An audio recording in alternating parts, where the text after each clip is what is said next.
Hello and welcome to another episode of the Obsessed with Real Estate show. I am your host, Alana George, and I'm obsessed with real estate. I have Candy Crawford with Roofbound on the show today, and I'm so excited to share with you how working in zoos in college attributes to her success in real estate today, as well as how she built her first home out of necessity and how now she gives back to her community by doing lease to own options. It's an amazing episode. We talk about seller financing, neuro pathways, among other things, and I can't wait to share it with you. Before we do, I just want to remind you, if you haven't already, head over to Facebook, search for our group, the Obsessed with Real Estate Show community, and we have a great page where you can connect with other like-minded real estate investors, and I'd love to see you there. Ask me anything. Be sure to check it out. Let's hop into the I'm so excited to present to you all Candice Candy Crawford with roofbound.com. Thank you so much, Candy, for being here. Oh, Alana, this is a pleasure to be here. Thank you so much. I just think you're such a cool person, and I don't know all of your history, but from what I've gathered, it's really interesting, and I'm really excited to dive in. So Candy and I met because we're both part of Rod Cleef's Warrior Coaching Program, and our paths crossed. I remember meeting you at like a breakfast, I think actually in Orlando, December 21. Yeah. Yeah, and then I joined the program. We had a one-on-one, and we've been in the women's warrior program since. So that's been really cool having accountability with you. So Candy, tell us about what got you into real estate investing, some of your background, what led you into a path in real estate investing. You know, it's very interesting. My path was that of housing crisis. I live on Cape Cod, Massachusetts, and most of the single family homes were this was back in the early 90s, they were being divided and made into vacation homes. So the year-round housing, that is continued and actually compounded now to be very bad. But at that time, it was very difficult to find year-round housing. I had a business, a landscaping business, which I still have. And that business, believe it or not, I guess people didn't take it seriously to rent to me. You needed to be like working for someone else for them to say that you had income, because it's a resort town. And I can understand they wanted to have like the concept of a W-2 to make sure that you'd be able to pay the rent. Mm-hmm. So I had a really hard time finding housing. And then when I did, I was paying more in my rent than I was for a mortgage. And that really bothered me. And the rents just kept going up and up and up to the point where it was double what a mortgage would be. And it was insanity. And so that led me to start to look for my own housing. But the investors were swooping them up, paying cash. And so I wasn't able to find anything that I could afford. And so I ended up going to the next little tiny town over, which is Truro, Massachusetts. That's the next tiny town next to the end of the Cape of Provincetown. And I bought land and I actually built my own home. And that's how I got into real estate. It was by absolute necessity, which was, at the time, that was all I was focused on. Was I want a roof over my head and I want it to be mine. And I don't want to be subject to, you have to move because, we're selling the house or the rent's going up, that it just is absurd to work my life just to pay for rent. I mean, it wasn't crazy. Right. Yeah. So it sounds like, out of necessity, that was kind of, what was the word I was looking for? Not worst case scenario, but it really forced you because there was no other option unless you're going to leave town altogether, which it sounds like that wasn't an option. No, I didn't want to. My business was doing well. I had just graduated years ago from the School of Visual Arts with my master's in art. And I came to the Provincetown area because I'm a country girl. I grew up in Virginia and I could not take the city life. I came to Provincetown on vacation. It was like, this is like the best. It's a little bohemian town and there's an influx of people, very artistic, and at the same time surrounded by nature, which, that's what I thrive on. And I couldn't leave. I didn't want to leave. I was determined. And here's something that was kind of interesting though, is that I had a hunch to get my contractor's license because, like I said, I have my landscaping business and I also have a pretty handy. Mhm. It's the name of my company for landscaping is Handy Candy Co. Oh, And that's cute. and so with that, I was doing a lot of little construction jobs for contractor condos that you really needed to have a license. And so I was like, I should better get my license. So I ended up getting my license. And when I was in the process, and I was not aware of this, but I was in the process of applying for the mortgage for the construction loan. And we were about to sign the paperwork, like the finalized stuff before they do the whole process. And the gentleman said, so who's going to be building your home? And I said, well, I am. He closed the book and said, I'm sorry, We're not giving you this.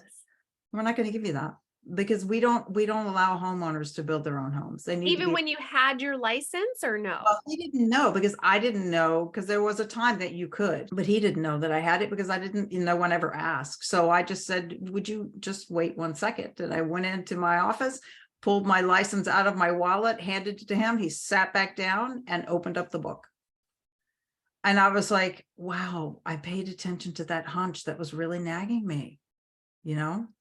So for all our listeners out there, if you've got something that's really, it's just for some reason, it's just telling you to do something, but it's something that's like education for yourself, or it's just getting into a new career. And it's just this underlying, you don't know why. Pay attention to that.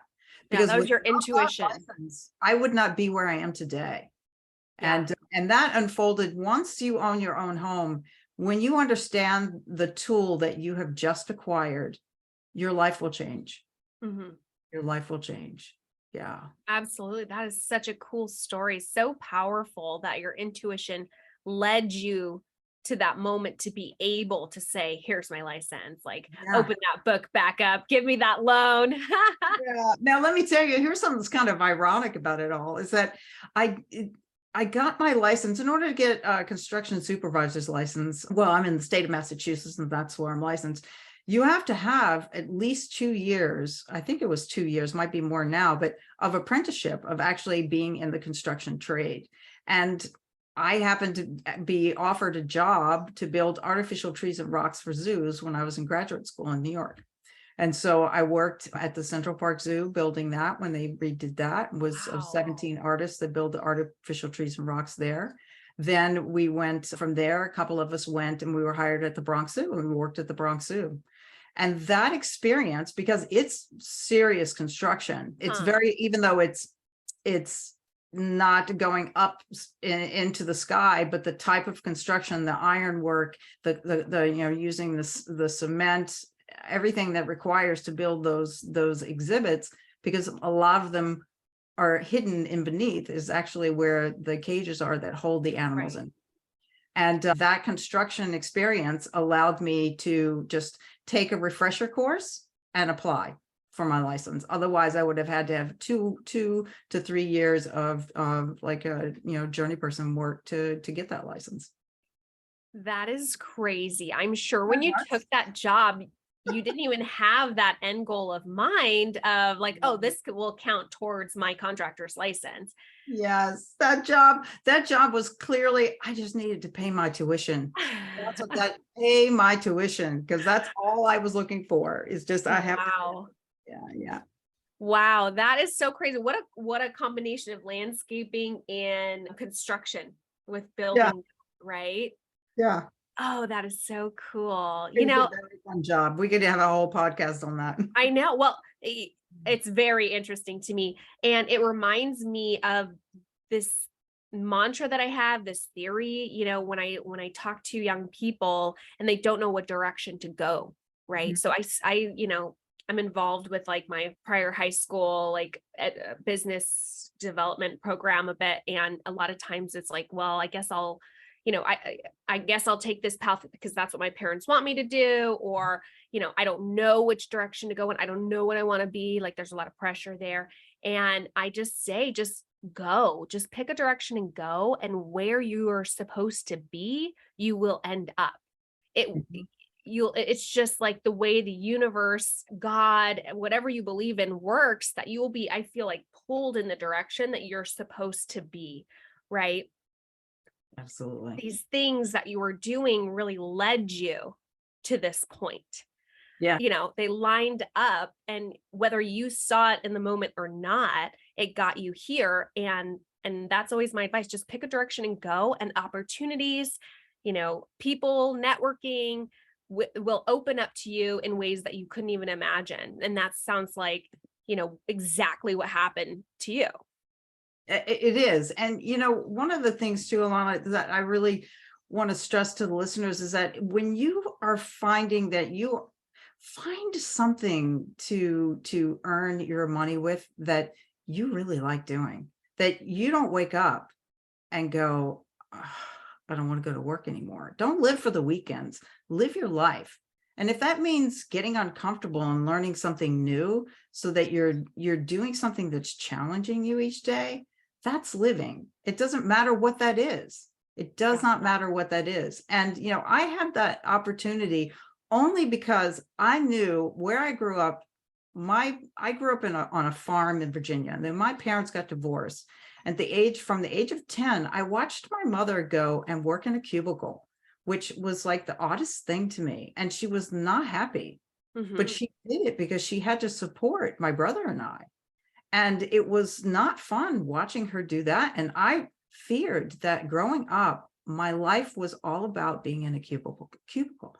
And I'm an outdoors person. I could not be indoors and not see windows. And so for me, the only option was to get out, was either join the military or go to school. And both of them were appealing to me. The military drew me, but then my mother informed me that it would not be a wise choice for me. Not that the military was a bad choice to join. It was because she said, "You're too headstrong. You don't like to listen to what other people."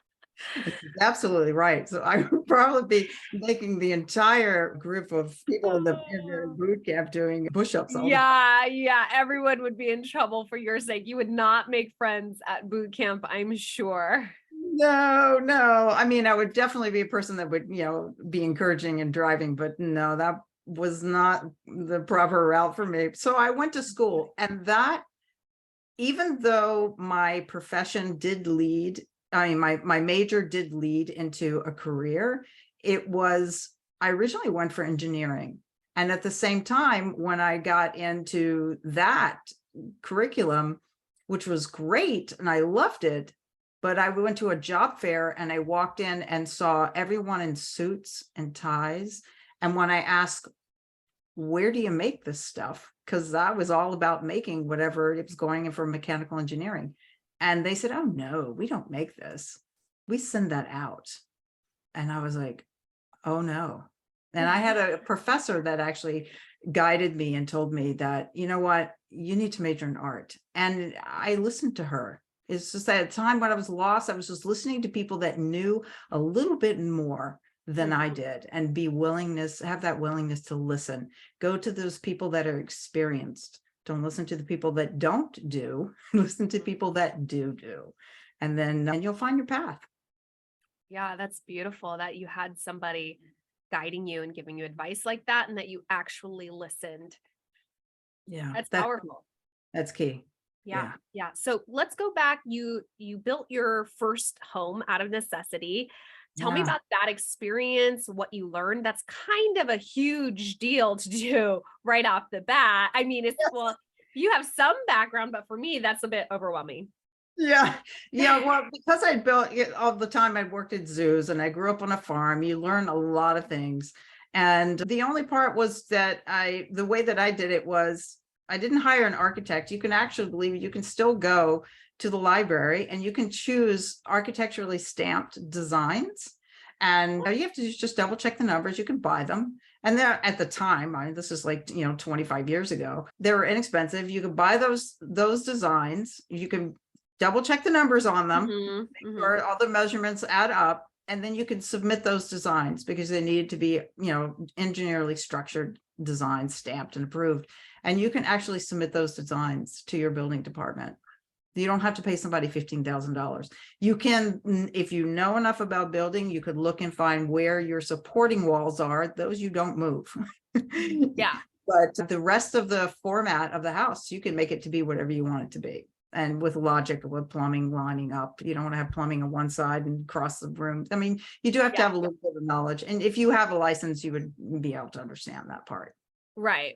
But So, what a hot tip to be able to just go into the library and buy something laid out. Like that's not something I've they heard don't of. know that. Yeah, just go into the library and take a look and find those architecture books, and you just order the plans, and they come in. And yeah, you have your plan. Yeah. So that was like, for me at the time, it was $200. So, I mean, I had literally I'll be frank, it was $124,000 loan that I had. And to hire a contractor, you would not be able to build a house for 120, and particularly not now with the cost of materials. But that home, once it was done, was more than triple in value when it was done. I mean, that's the value of real estate that I didn't think. I thought, okay, I spent $124,000. This is what my house is worth. I had no idea that immediately, because it was brand new construction, and now my land has value, which is the house, which then therefore it's much more valuable than what it was. And I didn't even know that until about 5 years later, when I got my my tax bills were coming in. I'm like, why do my taxes keep going up? How funny. Yeah, there's a lot of value in that, because there's a lot of people that don't want to build. So even, looking out of like a market analysis kind of thing, right? You added so much value. Yeah. That's amazing. And that wasn't even your intention. You accidentally did that. It was all accidental. I mean, I really feel like the universe was watching out for me. And one of the things that from that, obviously I had such a huge, and I still do, gratitude. I'm sitting in this house right now talking to you. Oh, amazing. Yeah.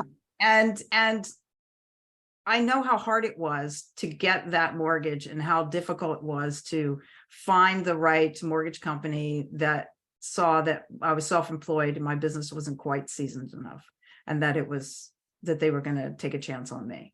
That was hard. And I remember that. And I remember how hard that was. And so I did a little fix and flip after that. Because I was like, oh, let me just try this, see how this is. Because I was like, I kind of got the real estate itch, like I wanted to try it again. But it was just a small little Cape house, not too, like an hour from here.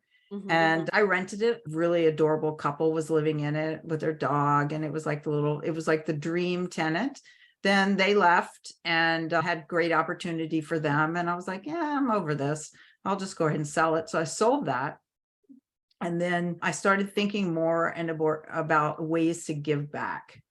And that was, how can I do this? And around that time, podcasts started to come around, and I started listening to podcasts, and I didn't quite find, how can I go back into real estate, but make an impact as well? Oh, here come your babies. That's so cute. So with that, I got back into real estate with a purpose, to thinking about how can I start building my retirement faster, because I never thought about that. My focus was all about getting a roof over my head. And then I was like, oh, right, I'm self-employed. I have to start thinking about retirement. I have to do that. Yeah, nobody else is going to do that for you. No. And so that's how I got back into real estate, taking it seriously as a business. And that's how Roofbound came about. And that was, I was purchasing single family homes and then selling them lease to own purchase. And that way I was able to give back for those that had same experience as myself, maybe not a seasoned business, but they will be able to build their credit up, and they lease to own, and then they buy the house outright. And so that's beautiful. Yeah. And buying foreclosures and selling it to people that would never, ever be given a chance. I mean, the people right now that I have in one of the homes is they're both on some type of disability, but it's just, they can't do or, their job, like a full-time job, but they're doing enough that they can fix up this little tiny house and call it home. And that feels really great. I mean, to hear the husband talk about how happy his wife is to have a yard and a garden, that just like touches my heart. It Yeah. feels really good. Giving these people opportunities that wouldn't be able to otherwise is very rewarding. And I was just having this conversation that it even goes beyond that. And that's something I hadn't thought about, is now these people are secure in how they're showing up in the rest of their lives for other people, in their community, in their jobs. Stability gives people a whole new outlook on life. When your home life is unstable, and you Yes. can relate to that with, what the challenges you went through, it affects every area of your life. Yeah. Right. Yeah. So, giving back through real estate and giving people an opportunity just to own a home, to have a piece of their own, is huge. It's huge. Mhm. It That's is. amazing. Yeah. So kudos to you. Thank So you. tell me, Candy, about your current portfolio. What are you sitting at? We kind of heard where you went with that. What came of that, and where are you at? So in 2019 is when Roof Bounce was formed.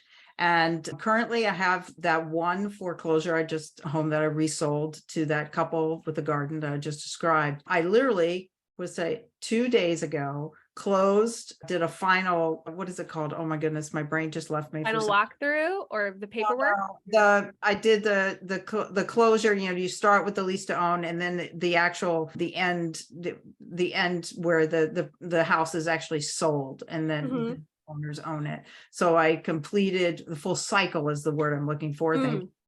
So I just completed a full cycle of the lease to own. And while I was in that process, I will tell you that the number of people that were applying and needed housing and opportunities between the smaller home that I hold the note for and the lease to own, there was no way I could acquire enough property to be able to meet the needs of these people. And Wow. I immediately, that was really bothering me. Like, I could not acquire enough properties fast enough. And what could I do to make a difference to be able to have that happen? And then I started stumbling across, as the universe provides, podcasts again about multifamily investing. That's how I got into multifamily, because I kept hearing that ability to scale much faster. And it made sense to me. I was like, wow, if I get into multifamily, then therefore I'll be, instead of waiting to get, the next year, I'll get one more down payment together to buy the one more house. I mean, honestly, I'd be dead by the time I get to the point where I want to be to help others. I mean, it's like, Yeah. moving. So, and I didn't have a pool of investors to help me along with that. So that's how I got into multifamily, with the intention of scaling up so that, the excess money that I build from that, I will still be able to buy. I actually prefer buying and holding the note for these homes. I find it to be much more rewarding for myself, and also for those that will never be given a chance. Yeah. Oh, I have so many questions. Yeah. First, I assume that you were buying these homes using the equity in that first build. Yes. That home. Is that what you did, or have you not tapped into? Well, I'm actually tapping into that right now. Okay. I actually, well, no, that's, you're correct. I'm just sorry, I spaced on that. I did tap into the equity, and I did a cash out refi and took that equity from my current residence, and then reinvested in the other homes. Okay, cool. The lease to own purchase, I only put $10 down for that particular property. Yeah. Wow. That was amazing. Yeah, $10 down to put it in under contract. Because it was seller financed. Yes. Amazing. So creative. There's so many techniques, and that's one of my favorites, which is seller financing. You find somebody who has a lot of equity in the home that wants to sell it, and you can agree on terms. They'll carry the note, right? And then you in turn did a lease to own. Yes. And then you get a down payment from the tenant buyer that you Mhm. get like at least a 5% down payment. So then you get a good chunk of cash that you want to put some in reserves. Yeah. You can take that other portion because that is your money as a Mhm. business, and you can reinvest that. It means Yeah. it's about velocity of money. It's about reinvesting, not taking it and going and buying a car. That's No. Yeah. consumerism. That's an asset that will depreciate and your money will go nowhere. You won't be able to sell that. You want to build your wealth, and the way that you build your wealth is buying assets that appreciate in value, so they go up in value, and that you're gaining money in that. Mhm. And I didn't understand that concept until I really started getting into real estate. And Yeah. I would say this: anybody that's interested in getting real estate, even if you don't, if like multifamily is way too intimidating and you have no money, it just takes a little bit of sweat equity, and you can find people that all they want is they want to get out of their house. Not that it has to be a distressed house. This house was not distressed.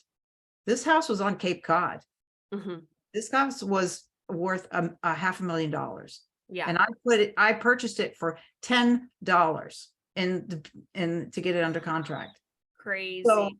all it is you have to provide with, when you're doing a seller finance, Mhm. do the homework and show the owner that has no mortgage, look, you can gain so much more, the value of your house plus the interest. Instead of giving the interest Mhm. to the bank, why don't I give it to you? Show them the dollar amount. Yes. That's key. You need to show them on paper, not just talk it. Show them on paper. Do that math, learn how to do that. Yeah. And And people wake mhm. up. Yeah, there's so many benefits to seller financing, not just for the buyers. So for the sellers as well, depending on price point, right? There's tax advantages of doing an installment sale, of spreading that income that they would have gotten all in year one over multiple years, Mhm. right? So that they're not bumped into the next tax bracket, which is super common here in California. And I'm sure where you are too, where the price points are very high, Yeah. right? You could be, living on Social Security one year, and the next year, you have a capital gains, over $1 million, and, you're paying taxes on that. So it's one good strategy to avoid paying unnecessary taxes as well, which I like to highlight for sellers, as well as the interest, right? Why not hold it as a note in real estate instead of getting it in your bank account? And what are you going to do with it? Like, Yeah. that's more anxiety sometimes for people. Like, it's exciting seeing it in your bank, but they're paying you like a penny, less than a penny on the dollar. What are you going to do with it? Are you going to put it in the stock market? Yeah. I don't think so. Yeah. I Yeah. recommend that. So that's a huge benefit too, that I'm sure, you're aware of. And so this is like, when you can explain it intelligently, it's a no-brainer for these sellers that want to sell their home and have a lot of equity. So kudos to you for seeking that out. That is such a cool, creative story. And I love that. My next question for you is, because you have a lot of people applying or wanting to do these lease to own programs that you're providing, what's the most common reason that these people wouldn't qualify otherwise for a loan? Usually it has to be poor choices and damaging their credit, like too much consumer debt, getting stuck, not paying their bills, being younger. And I mean, because those kinds of things stay on your credit report for 7 years. Oh, yeah. So, when you're younger, you might be, I'm not going to pay my bill, or something catastrophic could happen. You could lose your job and have no way to pay whatever bills. And unfortunately, you put food over on your table, you take care of your kids. If you have children, there's so many different scenarios. It's not all about being irresponsible. Sometimes life happens and puts people in these situations. Yeah. Most of the time, the people would say, I was just stupid 5 years ago. Yeah.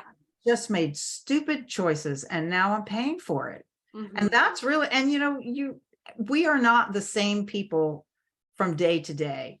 And you look at, you can do, and when you do those types of lease to own, you vet individuals and you do a criminal background check and a credit check. You look at that stuff. And Mhm. when you look at it, you can see the patterns, and then all of a sudden it stops. And Mhm. you can see the pattern after that. And it's like, yeah, you made some stupid choices. And we all have done it. I'm guilty of it as well. Mhm. So yeah, we all do it. And honestly, Alana, no one teaches us. It's by trial and error. No one teaches us about this. And it's so we just learn it by trial and error. And then you can not do, and building your credit back, it's just Mhm. about doing the right thing. It's not something you can fix overnight. It's Right. It's so easy and so fast, the process of screwing it up.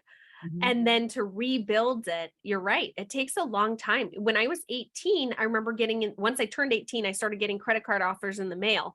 And Yeah. there was the one, it came with like stickers of all the different cards. And I picked this super cute pink beach scene one. And I was too young and dumb to be getting a credit card. But it had a sticker and I put it in the section that I wanted. And it's like they knew, like, let's, market stickers to kids as credit cards. And I got one and I didn't pay it. I wasn't even checking the mail. That wasn't even my house. I just, was still going to school and it was silly. So yes, you're right. And there were some warnings from my parents, but like, it wasn't, I don't feel like I was at a point that I should have been even allowed to mess up my credit. I was not an adult at that point, given like that much responsibility for my future, right? 7 years, a long time. Yeah. Yeah, it is a long time. And a lot can happen. Opportunities open in that short period of time that you would not even imagine. Yeah. And yeah, so I know. I mean, that's one of the things that I enjoy doing is teaching people, because I mean, all of this that I'm sharing now, in the past 10 years of my life, did I really start to put all the puzzle pieces together. It's just everything started to fall into my lap. And then when I started to think, wow, I have to save for in retirement, and I don't know anything about the stock market other than I just hear everyone complaining about it. Why do I want to go there? Yeah. Yeah. Well, you have no control over it. You have control of, maybe which companies that you pick, but you're not, seeing the day to day. And that's my issue with it and why I like real estate more. And I just understand real estate and I have a background in real estate and there's more control. And it's just good for control oriented people. It's like Yes, absolutely. I like to call us. So I want to hear, like, at this point in time with where you are in your business. So, you're getting in, you're doing multifamily now to kind of fund this passion real estate company that you have with the lease to own and acquiring properties with that. What are your current challenges that you're facing in your career? I think I'm in 134 doors in Houston, Texas right now. And I think the biggest challenge I'm finding is being able to find more properties, because it is, when we have a market that's happening right now with recession, I mean, that's where institutions and everyone plunks their money to hold the power of the dollar in real estate. So we not only have competition amongst other people that want to increase their wealth and buy multifamily, but we're also competing with some of the institutions, and so the challenge right now is just finding the properties where the numbers work, because there's always a greed factor in real estate with, and everybody, of course, we all want to take advantage of a market when, as it just skyrocketed just a couple of months ago. Of course, we're going to take advantage of that. That makes total sense. That's one of the reasons why we're in this business. But at the same time, you have to take in consideration, is the property operating at the level for which you're asking? The beautiful thing about multifamily is that the value of that property is based upon its income. That's what determines the value. And if you have a great economy around it, then that's a potential gold mine, basically, that you can sink your money into. Whereas single family, it's based on what, 3 months of what. Oh, don't get me started. Single family is very different. So just for listeners that are thinking about which market do I want to get into, either one will work. Whatever makes you comfortable, where you feel like you can start, you can always shift, but stay focused on one and learn that market and how it operates. Because multifamily and single family are two different, it's apples and oranges. It's apples and oranges, that even though there's housing, it's apples and oranges on how you look at them, how you evaluate them, and how they fluctuate in the market. Yes, and I agree. And I roll my eyes when you bring up comparable market sales for residential, because I shared my first real estate investment property, which I am a realtor, right? So I know how comparable market sales work. The appraiser that I used for my cash out refi used a comparable sale that was a year old. Who does that? That's not like common practice. A year old, instead of using a recent one that maybe wasn't a 3-bedroom, 1-bath and modifying it to fit the standard. He just went back a year to find an additional 3-bedroom, 1-bath, which of course, is a low appraisal that I didn't fight because I needed money. So but yeah, so you say 3 months, and here in my head, I'm like, oh, it depends on who you are. But usually, 3 to 6 months is standard, depending on how much availability they have to pull from. If there's a lot of recent sales, then they can do 3 months. Otherwise, they'll look back 6. And I guess in extreme cases, a year. But that's not the standard. So anyways, yeah, you don't have control over that. You don't, unlike with commercial real estate, which is what these larger 5 or more units are, those are based on the income of that property.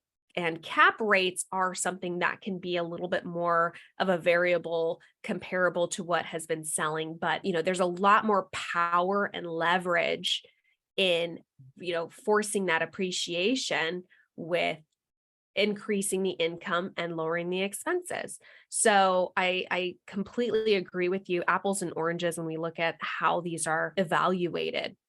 And one of the other things too, I wanted to add to that, Alana, is that even though that there's some people out there that actually have money, but they want to get into real estate, but they don't know how, and maybe not necessarily like the whole being the landlord concept, because even, multifamily, you're still a landlord. The beautiful thing is that on these larger units, I mean, we're not there, with the tenants. We have professional management companies that come in and manage these, and they have people on staff 24/7 when you get 70 doors and up.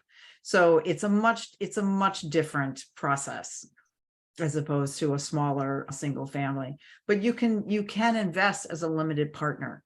And all that means is that you sign the piece of paper, which is guided all by the Securities Administration, the SEC, that you relinquish, that you don't want to have any responsibility in the day-to-day task, and that you leave that to the general partner team. That would be someone like myself or you. Right. And you have to have that relationship. So, you talk to people that about multifamily to get an understanding of how that works. But you can do that and be a part of it, benefit and the profit. Oh my gosh, it's amazing.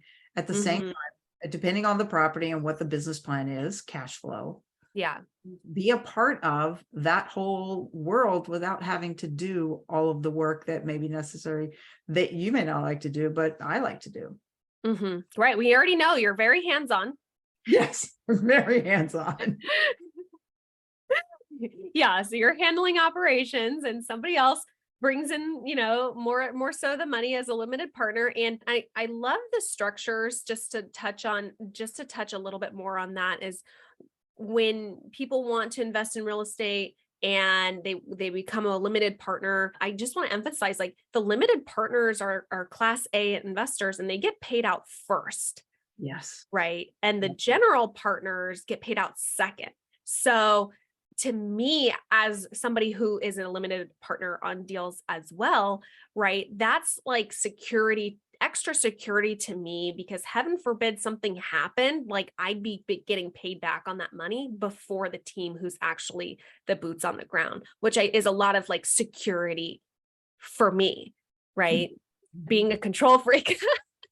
It is. It's very true. And, The other thing that's really cool about what I like about real estate so much is that you actually have something tangible that is, like when you put your money in the bank, there's the guaranteed up to $250,000 insurance. Well, your tangible asset is your bank, Mhm. that your money is being supported by something. And that's for myself, and this is just myself. To me, my brain wrapping around the stock market is very difficult. Yes, I'm buying stocks in a business, but that business is, I don't have something to hang on to, Mhm. because that business has multiple liens and loans against it and leveraged. And there's a whole lot of things that as a stock owner, you have no control over. You don't Right. even know. And as a limited partner, you have meetings that you get to attend. You get whether depending on the type of team, you get quarterly, monthly updates and a phone call. I mean, if you're in a property with me, you got my cell phone 24/7. You can call me and say, what's happening? I want to see pictures. Right. Yeah. And worst Boom, case, right there's an there. address. You can actually go see it. Take a Not tour that, and say, oh, I yeah, happen to be in Houston. Can I yeah, drive by the property and see how it's looking? Absolutely. Let's have somebody meet you to take you on a tour. yeah, yeah. Super cool. I Mhm. mean, obviously we're both obsessed with real estate. Yes, We're yes. both I- lovers of real estate. yeah, yeah. And listeners of the show are interested or are also obsessed. So we're probably preaching to the choir about these benefits of owning real estate as an investment. I want to shift a little bit just to a more personal note. I'd love to hear, Candy, a little bit of a brag from you. It can be real estate related, it can be not, something you're personally proud of. Just it is a moment to toot your own horn.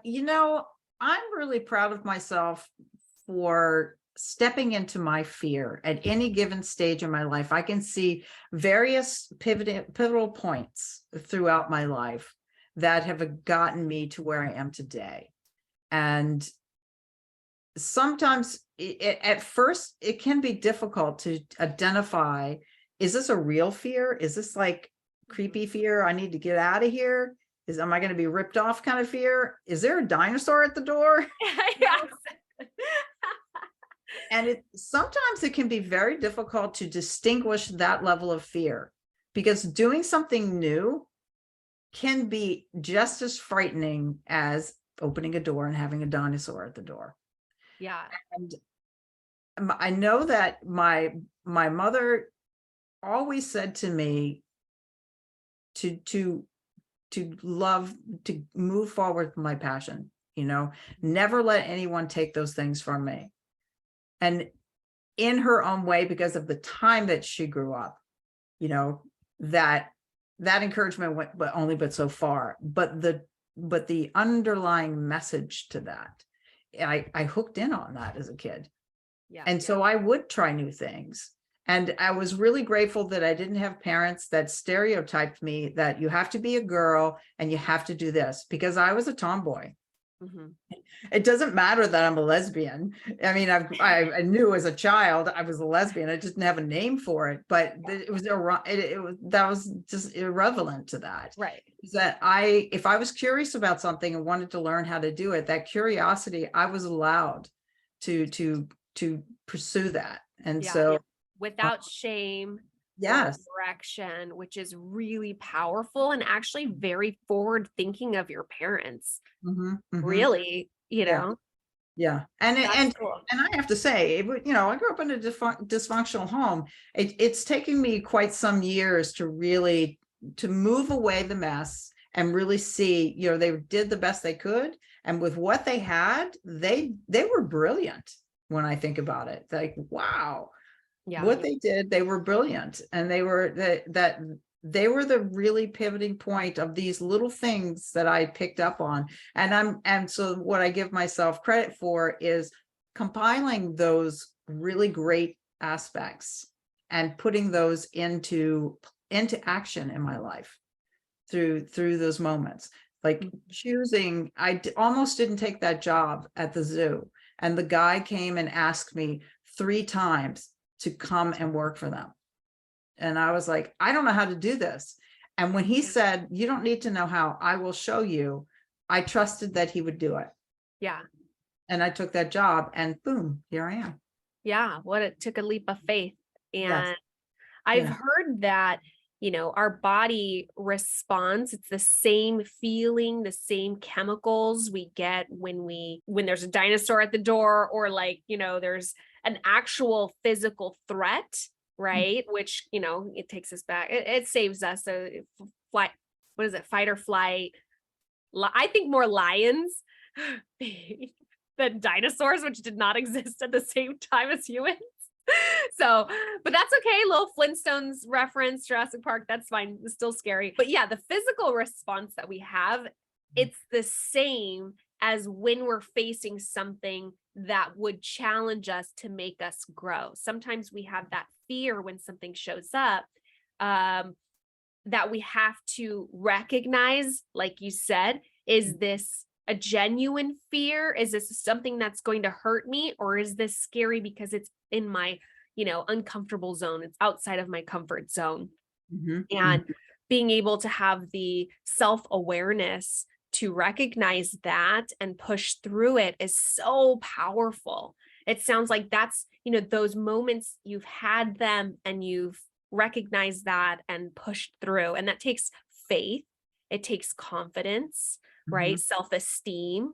And you do those enough time. That's kind of how you, in my opinion, one of the good ways you can build self-esteem is taking a chance on yourself and, repeatedly to learn to be able to depend on yourself and trust your intuition.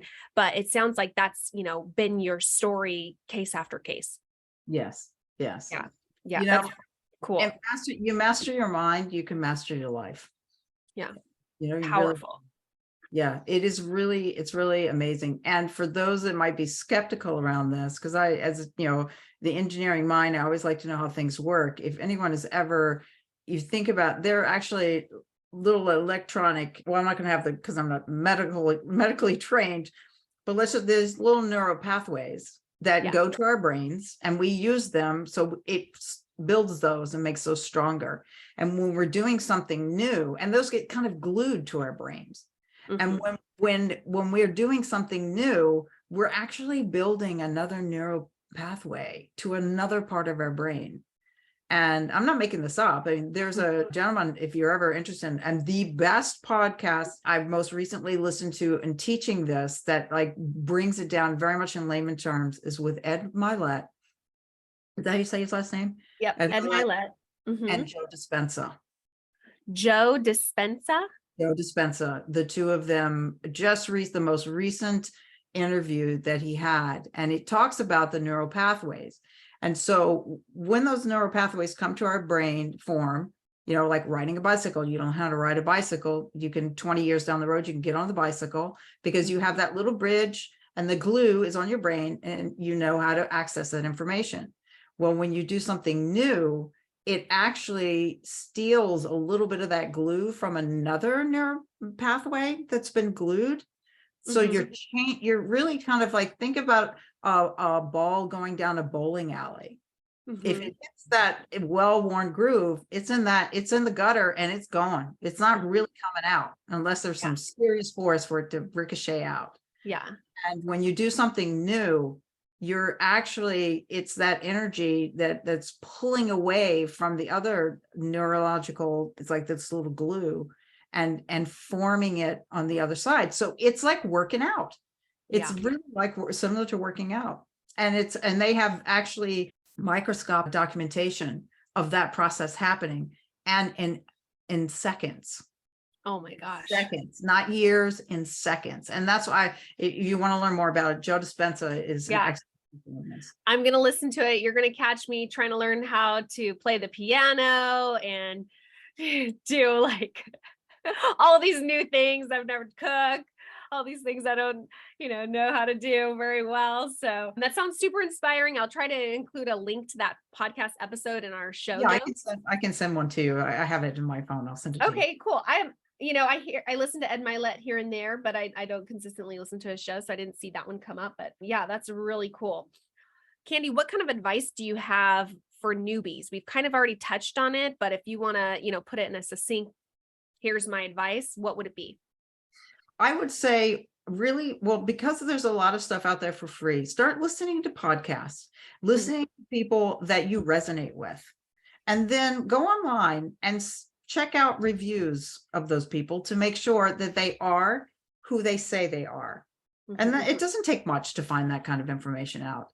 And I would say, if you're interested in getting to any type of real estate, get a mentor, pay the little bit that it costs in some of the venues to get somebody that's already got the experience that can really just like take you a little bit more on an expressway to getting to the path where you want to be, instead of doing trial and error, because there's some really pivotal points that if you don't know, you could actually be in a worse situation than what you would think that you would be, if you don't have somebody to guide you in that.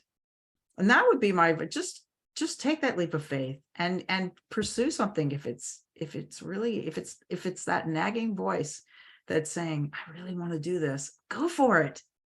You don't fail unless you don't try.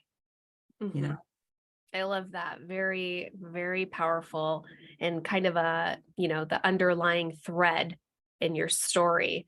And speaking of, podcasts, are there any books that maybe you recommend, or other podcasts, along the vein of investing or, neuro pathways, anything else that you can inspire the listeners? Any self-help book, I would definitely say, listen, that's all. I listen to books on all the time. That's just the way that I learned. But find that way that you learn, whether it's watching YouTube videos. There's so much free information out there. Caution, do not get caught in the fear of missing out, because there is so much information out there. Nothing, I'll just warn you now, there's nothing out there that is get rich quick. There's so many things out there that just push you to say, in 2 months, you'll have $50,000 landing in your account because I sold you this coffee mug. It's not true. It's not true. And just know, if you continue to move down the path towards the passion, because that's what's going to make you continue to do that. When you do that, you will succeed, and you will be sitting on a podcast talking about, I can't believe where I started and this is where I am today. But if you want to learn more about real estate, we are launching next month. Oh, wait, we're in December yet? No. Yep. So in January, almost there. In in January, we'll be launching the Real Estate Women Passive Investing podcast. Great. So I'm very excited to be a part of that. And you can reach me at roofbound.com. Ask me any questions. I love helping people out and sending them the right directions. And just, there are no bad self-help books. Just go for it. Go for it.